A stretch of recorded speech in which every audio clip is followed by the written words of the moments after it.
So here you see the formula for the equilibrium constant. The equilibrium constant, the formula is KEQ. You can abbreviate that to K if you want. You would be given an equation as shown here, a balanced equation. The lowercase a, b, c, and d are the coefficients. The uppercase are the formulas of the reactants and products. So you see from the general equation, you start with the products on the top, the reactants on the bottom. Remember, the little brackets mean concentration. So what you're doing is the concentration of product C, and then you're taking it to the exponent or the power of the coefficient. So notice it's the little c. You're multiplying that by the concentration of product D to the power of the coefficient. And then you put all of that over the concentration of A to the coefficient A times the concentration of B to the coefficient B. So don't forget those coefficients are taken to the power, and then everything is multiplied. So the first step is going to be just writing the plain expression. So an expression is just without the numbers. You're just kind of writing almost like taking the general formula and making it more specific. So remember, the letter for the equilibrium constant expression is K. So K equals, and from that general formula, remember, it's the products over the reactant. So you're going to do the concentration of the first product, CaO. I'm going to use brackets because it's concentration. Notice there is no coefficient here, so technically the coefficient is 1. You don't have to write that. So it's just the concentration of CaO. Then you're multiplying that by the concentration of CO2. Again, the coefficient is 1, so I just leave it. Then you're doing all that over the concentration of, and here we only have one reactant, CaCO3. And then again, we take that to the concentration, to the power of the coefficient, which is 1. So no numbers or anything, you're just writing the equilibrium.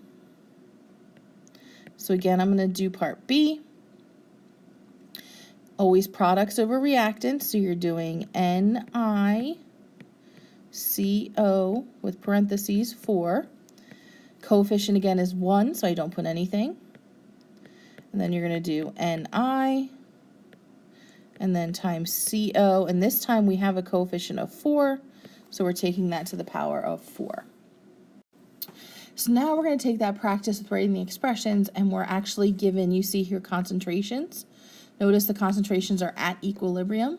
And what we're going to do now is we're going to write the expression first and then plug in these numbers.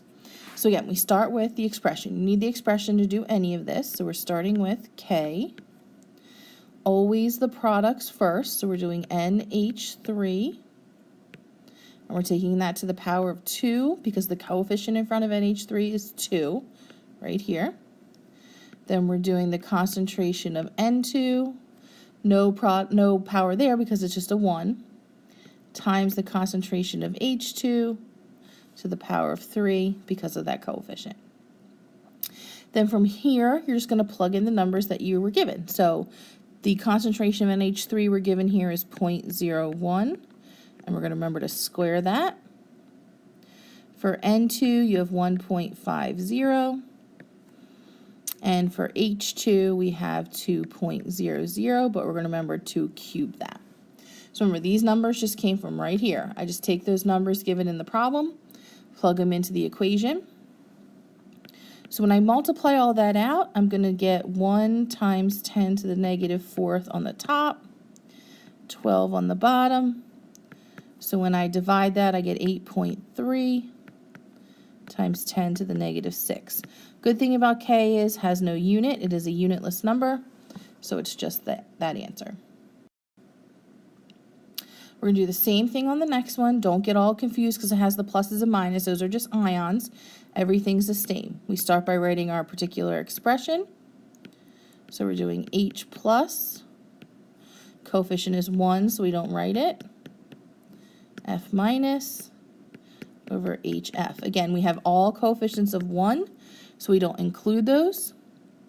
Now we're going to plug in our concentrations that were given right here. So for H plus, it's 0.001. For F minus, it's 0.001. And then we're doing that over 0.55. And we should get 0.0036 for our K there. And finally, again, don't be confused by the complicated problems. Don't be confused by the charges or anything. You're just doing it the same way. Start with writing our K. So we're FESCN 2 plus, no power because it's just a 1, times FE3 plus times SCN minus. Plug in our numbers given right here. So it should be 0.001 over 0.55 times 0.001. Multiply the bottom, then divide, and we should get a K of 1.81.